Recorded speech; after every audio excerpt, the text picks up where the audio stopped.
très intéressant effectivement l'intervention de Madame Veil.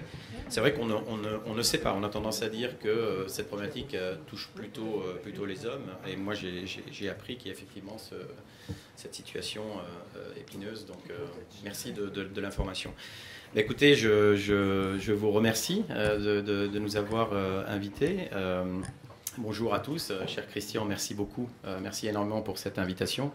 Il faut que vous sachiez que chaque fois que j'ai l'opportunité d'intervenir, de participer de près ou de loin à un événement qui concerne Nice et la métropole Nice-Côte d'Azur, je suis toujours plus que partant.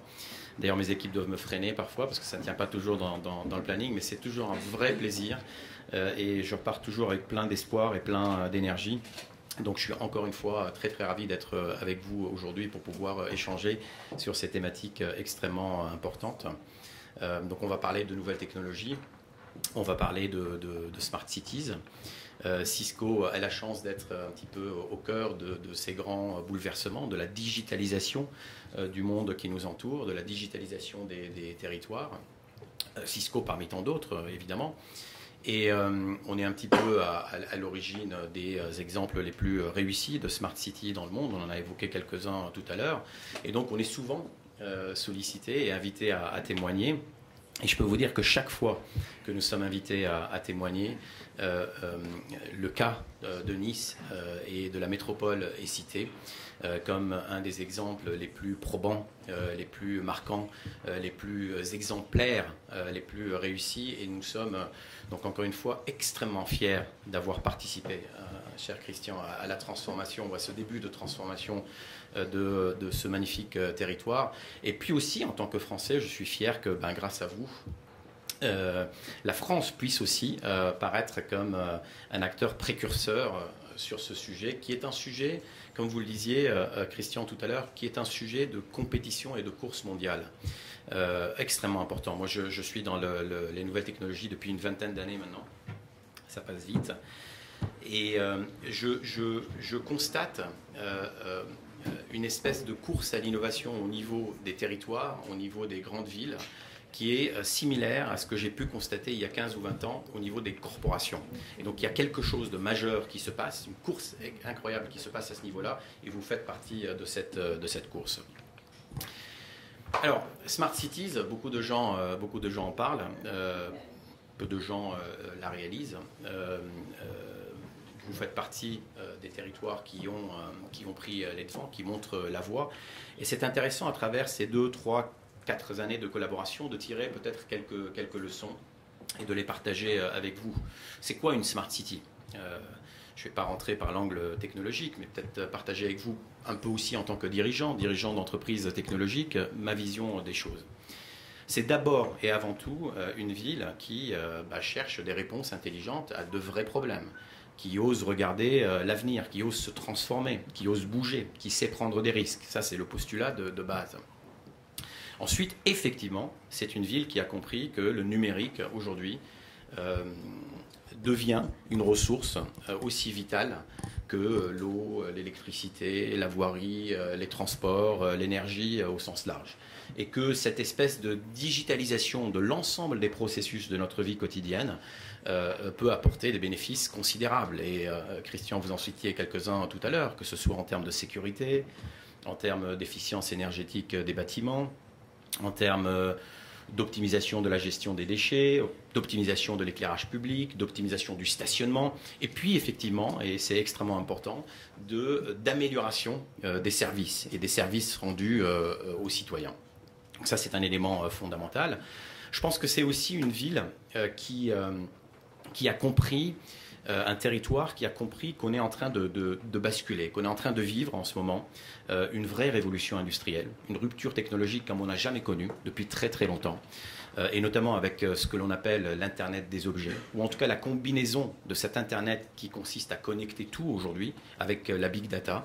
On va basculer, si vous voulez, dans un monde où aujourd'hui on a l'impression qu'Internet nous submerge, mais sachez qu'il n'y a que 1% des objets qui sont connectés à Internet aujourd'hui, seulement 1%. 12 milliards d'objets sur Terre connectés à Internet.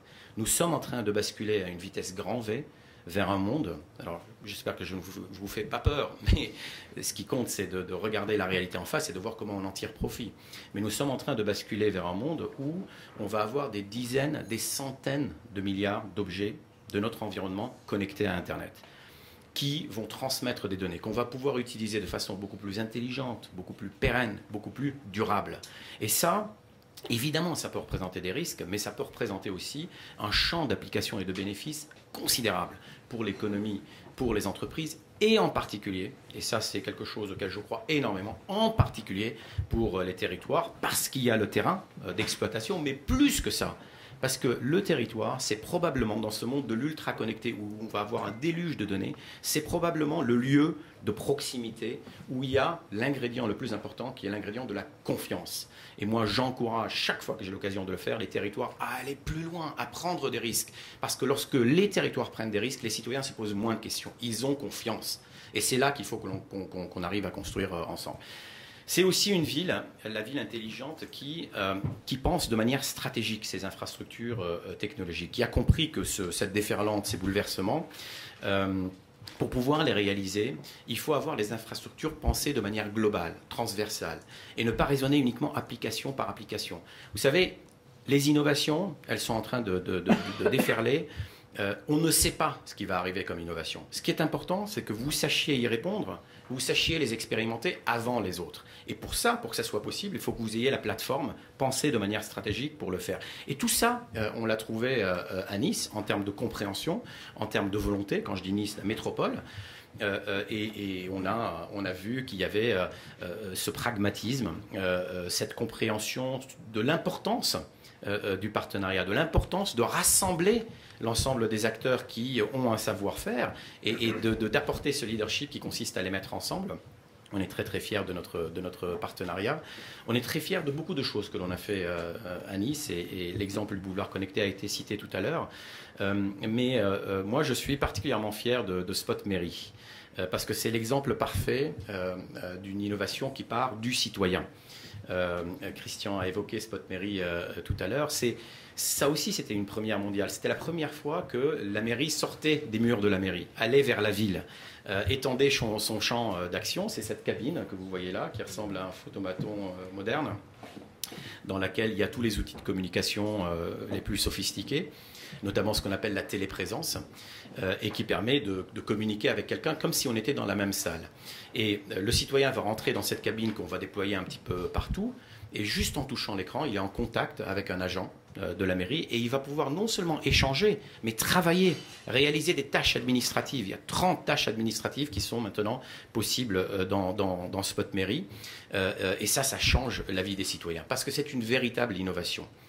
C'est quoi la définition d'une véritable innovation? Ce n'est pas une innovation technologique.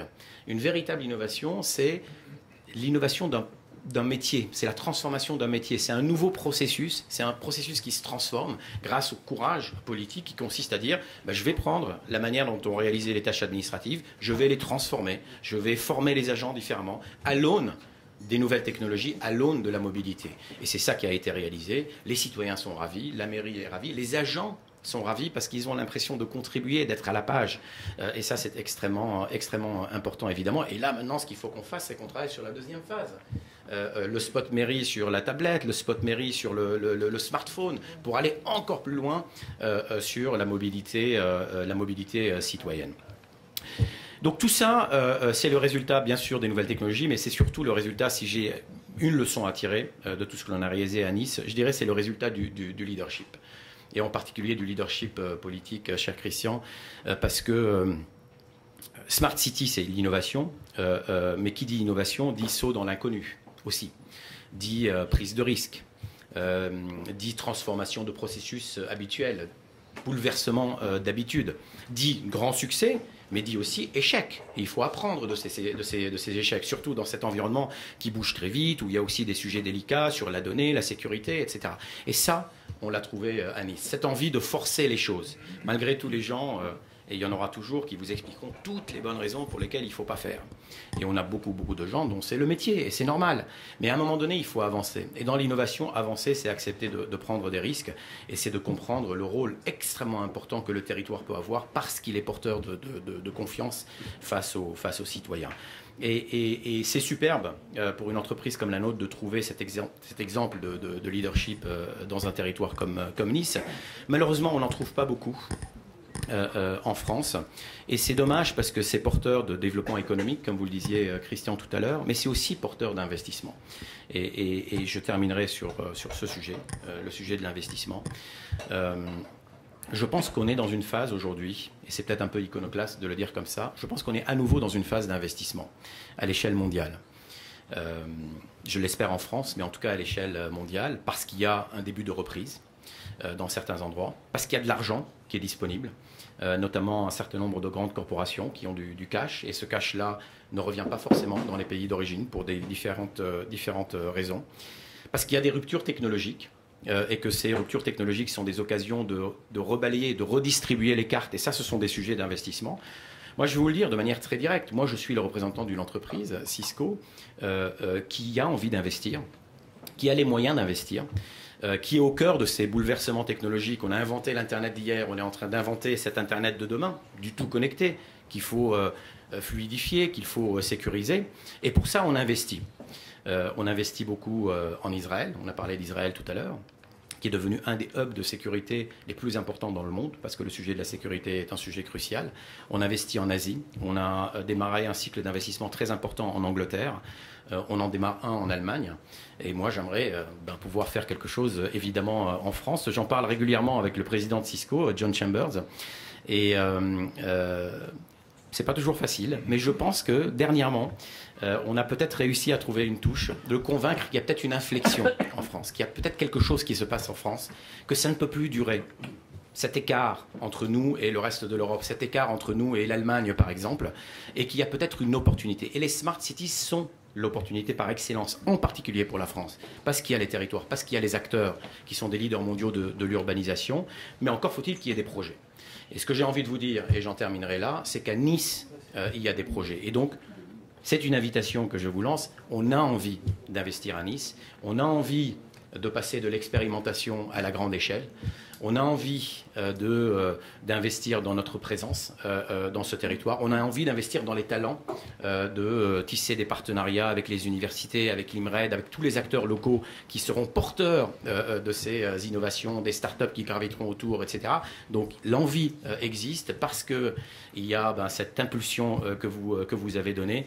Et donc j'ai très hâte maintenant de passer à l'action avec vous tous. Merci beaucoup pour votre accueil et toujours...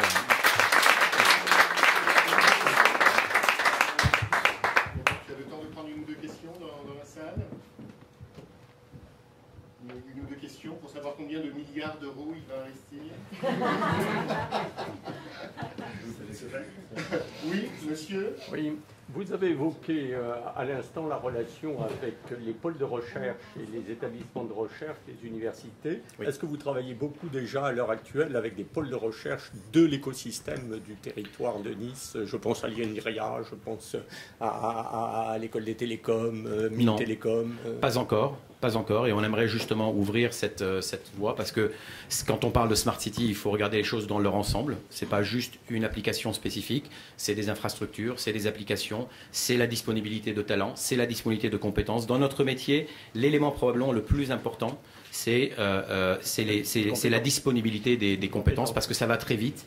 Et les universités sont porteuses de ces formations, mais nous devons aussi apporter notre contribution parce qu'on sait un petit peu ce qui arrive derrière le coin de la rue. Et sans cette collaboration, ça ne peut pas avancer. Donc on fait beaucoup de choses à l'échelle de la France. Sachez qu'on forme 25 000 personnes par an en France et j'ai pris personnellement l'engagement de multiplier par 2 ce chiffre-là. Mais je veux le faire de façon ciblée dans certains territoires et en fonction de sujets qui sont des sujets porteurs. Et donc nous sommes en train de signer des chaires avec un certain nombre d'établissements. On a signé une chaire avec Polytechnique par exemple. exemple, j'ai signé aussi une chaire avec le groupe CESI, qui est un des groupements qui forme le plus grand nombre de techniciens et d'ingénieurs en France, parce qu'on a besoin aussi de cela. Et je sais qu'ils sont présents à Nice fortement. Mais il y a d'autres choses. Donc moi, je suis plus que partant pour discuter avec les bonnes personnes, pour voir comment on peut élargir notre footprint autour de ça. C'est le cœur de la, c'est le nerf de la guerre. Pour répondre simplement il a le micro. Allez-y. Bonjour. Merci pour cela. En fait, j'ai une question autour de la notion d'investissement et d'économie. On parle beaucoup d'investissement. Aujourd'hui, on parle aussi pas mal d'économie dans le monde actuel, de faire des économies.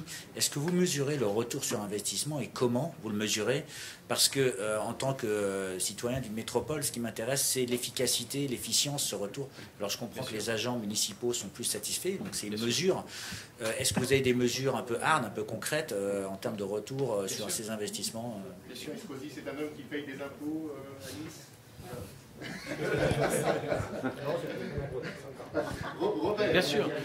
Bien sûr, on les a. J'ai envie de dire oui et non. J'ai envie de vous dire oui et non parce que quand on innove et quand ça va très vite, il faut accepter l'expérimentation, il faut accepter l'inconnu. Donc je peux vous citer plein d'expérimentations qui ont été probants. Pour sortir un petit peu de Nice, Amsterdam par exemple, qui a été la première ville où on a déployé ce qu'on appelle les Smart Work Centers, qui sont des lieux tiers de travail à proximité des lieux de résidence et des hubs de transport pour éviter justement la congestion matinale, faire en sorte que les travailleurs trouvent des outils de communication plus modernes et fluidifier tout ça. Et là, on a des retours extrêmement concrets sur le foncier, sur la pollution, sur la productivité des entreprises, sur l'impact en termes de pépinières, etc. À Nice, on a appris énormément de choses à travers le boulevard connecté sur les économies en termes d'éclairage, sur l'optimisation de la gestion des collectes. Donc on a des choses qui sont concrètes et mesurables. Mais je vais vous dire, si on attend d'avoir une connaissance scientifique et précise des résultats avant de démarrer, on ne prendra pas de risque, mais on démarrera après les autres. Et donc il faut, à un moment donné, trouver le bon équilibre entre l'innovation et le confort. Et c'est ça qui fait qu'à un moment donné, on gagne. Et la clé de ça, c'est bien sûr le courage, c'est le leadership politique, mais c'est aussi le partenariat, c'est le partage du risque. Et quand je dis investissement, c'est investissement parce que nous, on croit en ce que nous portons, mais on sait que tout ça est très innovant, qu'il faut réinventer les business models. Et donc ça passe aussi par de la prise de risque commune. Ça passe aussi par, si on croit en quelque chose, on met nos billes aussi avec vous. On les met tous ensemble, d'accord? Donc c'est ça qui compte. Donc, je ne sais pas si c'est la réponse qui... Non, d'abord Robert a parfaitement raison de dire que c'est difficilement quantifiable. Maintenant, la prise de risque est essentielle. Ce qui est envisageable, d'abord en matière d'innovation, on sait que quand on se lance sur un projet d'innovation, on a 60% de chances d'échec pour 40% de chances de réussite. Mais avec une différence importante. C'est que, bien sûr, si vous placez sur de l'assurance vie, vous êtes sûr de gagner petit, tranquillement et sûrement. Voilà, à 100%. Si vous placez sur de l'innovation, vous savez que vous avez 60% d'échecs, mais que si vous êtes dans les 40% de réussite, vous gagnerez très gros avec des effets multiplicateurs considérables. Ça met plus de temps. Parce que forcément, un projet sur l'innovation, c'est pas à 1 an, à 2 ans ou à 3 ans. C'est l'exigence d'y mettre les moyens, c'est-à-dire mettre en réseau des start-up qui soient accompagnés aussi par des fonds d'amorçage. Ça veut dire qu'il faut mettre dans la boucle beaucoup de gens. Voilà pourquoi aujourd'hui, on ne peut pas concevoir de laisser même le plus grand industriel qui soit avancé tout seul. Il faut lui offrir l'opportunité d'avoir à côté une université où la recherche fondamentale et la recherche appliquée puissent par l'alternance trouver une voie de complémentarité. Quand vous pensez qu'un professeur d'université en Israël, par exemple, a le droit d'être prof d'université et en même temps de pouvoir monter sa propre start-up. Et si sa propre start-up réussit, de la revendre 3 à 10 millions d'euros 3 ans ou 4 ans plus tard. et de poursuivre son job de prof d'université et de pouvoir repartir sur une nouvelle start-up. Des choses et des opportunités qui ne nous sont pas offertes aujourd'hui en France. Et tout cela doit nous amener à bien des questions.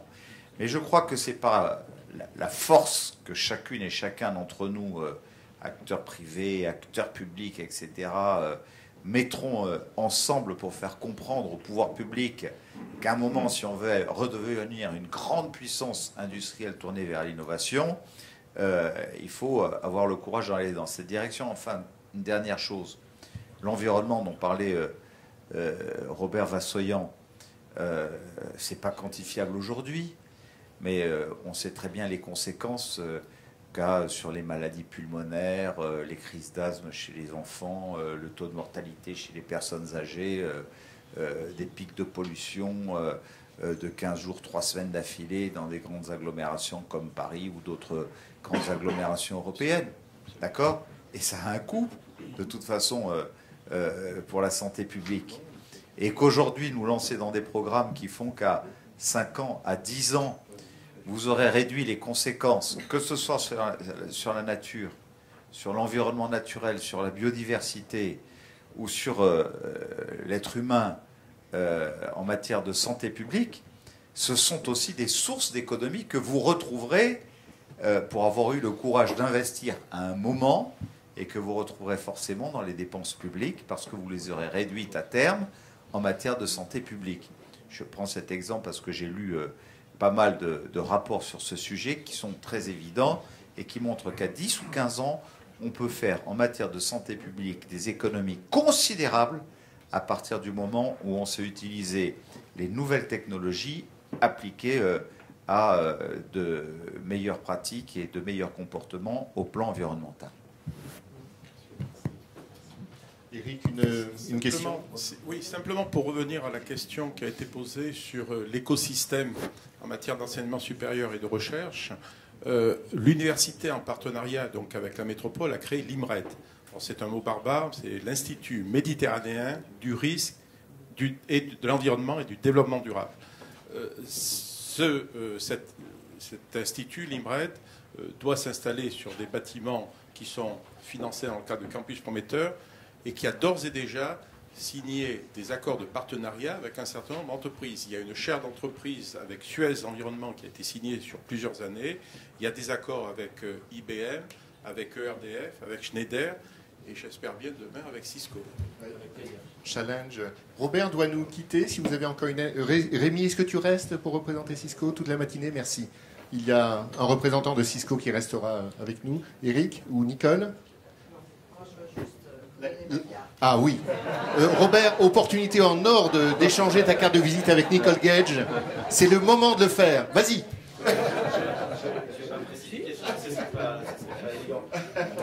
Et moi, j'aimerais savoir si vous êtes prêt à partager les données aussi avec les acteurs locaux pour qu'on puisse s'amuser à faire autre chose avec vos objets.